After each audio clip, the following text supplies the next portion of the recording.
ना अछि हाथ ना अछि गोड़ किंतु अछि किछि करि देखाइबार पण।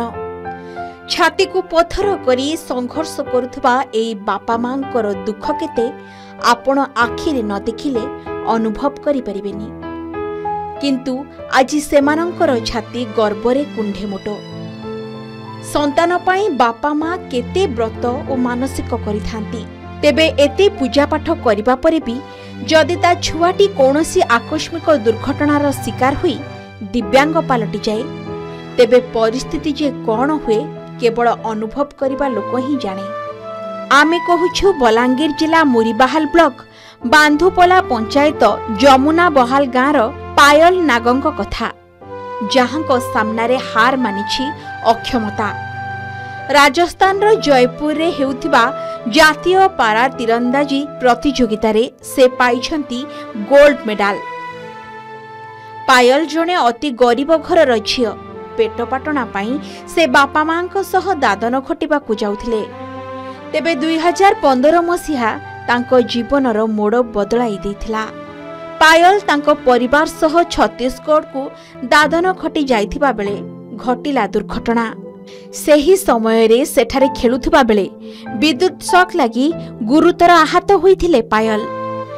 दुर्घटना एते भयंकर थिला जे तांको जीवन पूरा ओलटपालट होइगला। पायल निजर दुई हाथ एवं गोड़ हराई बसिले। सेही समय रे एही खबर गणमाध्यमर शिरोनामा पालटिथिला। तेबे बलांगीर जिलापाल सहयोगर हाथ बढ़ाइले। पायलकर पाठपढ़ा सह खेल रे रुचि थिबारु तांको आग्रह देखि तांको तीर चलना अभ्यास कराइथिले। वर्तमान राजस्थान जयपुर रे हेउथबा जातीय पारा तीरंदाजी प्रतियोगिता रे चमत्कार भल खेल देखाई स्वर्ण पदक हासिल करिसेंती पायल। चार हाथ गोड़ नहीं न से फिर भी टुणे ओलंपिक रे से जाइछे, ओलंपिक रे काम करूछे, धनुष चलोचे, धनुष रु गोल्ड मेडल जीती कर आसीचे। दुईटा गोल्ड मेडल जीती कर आसला मते बहुत खुश लागुचे। सेते बेले तो हमर खूब परिस्थिति खराब थिला। एक तो आमे दादन खटी जोथिनु घरे आमके खाबा के भी नहीं होतई। दादन खटी करे से छुआ मन के पढ़ा लिखा करूथिनु। फिर आमे से छुआ मने भी सेने के जिमु बोलले चालो बोलनु आमे। फिर सेने मोर छुआ के लाइट धरला पर चार हाथ गोड़ काटबार पड़ला। फिर घर के आनलु घरे भी किहे भी कहू नहीं थई कि जे छुआ किछि करबा पढ़बा लिखबा बोली। फिर भी मोर छुआ पढ़ो नहीं पढ़ो बोली मी स्कूल नौथिनी। गुड़ीघाट 3 किलोमीटर पैदल नौथिली, पैदल आनुथिली व्हील चेयर थी।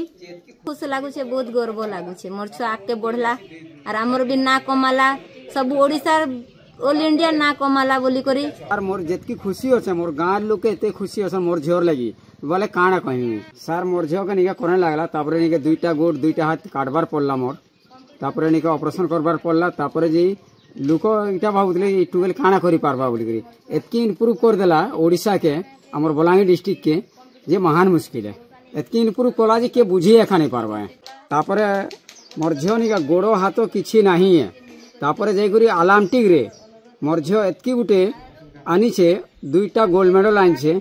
ये खुशी थी निके समस्ते पूरा निके काना कहूँ सर हे भितरे आरु कि एतकी खुशी होछु आमे कि मोर गांव वाले मुई भी तार बुआ मा निजे खुश होछु आमे। दिव्यांग होई मध्य निजर प्रतिभारे राज्य पई गौरव आनिछंती पायल। तेबे तांकर एही सफलता पछरे सेही समयर प्रशासन को से कृतज्ञता जणाइछंती। एबे सारा अंचल रे पायल को प्रशंसा करुछंती लोके। पायल प्रमाणित करिछंती कि मनोबल टाण रखिले शारीरिक अक्षमता भी हार मानिबो। बहुत खुशी लगिला। तो अंचलवासी भी बहुत खुशी अच्छी। तो पूर्वर एठी प्रशासन से झील को पायल झील को सहयोग करिसंती। आमे मध्य आगो को प्रशासन तरफ सब सहयोग करिवु बोली जनाऊँ। वास्तव में यहाँ बहुत खुशी कथा। माने मु जेतबले देखिले न्यूज रे मते भी बहुत खुशी लगिला। मोर भी फैमिली बसी थिले जेतबले मुरीबाहाल नाटा आसिला और सेही ब्लॉक रे पुणी मु बिलोंग करूची वीडियो हिसाब रे। तो बहुत खुशी लगिला। कहि नि पारू अनगिनत जेनटा जानले कि नहीं आ जेन संघर्ष करी करी आज मेडल पाइले सर सेतिर लगे हम बहुत गर्व आ गौरव एरियार लगे भी से बहुत गर्व आनी देछन। आउ सेतिर लगे सरकार तरफ रो आउ जेते साहाय्य गोटे पाई पारबे सेतिर लगे हमके बहुत खुश लागबा।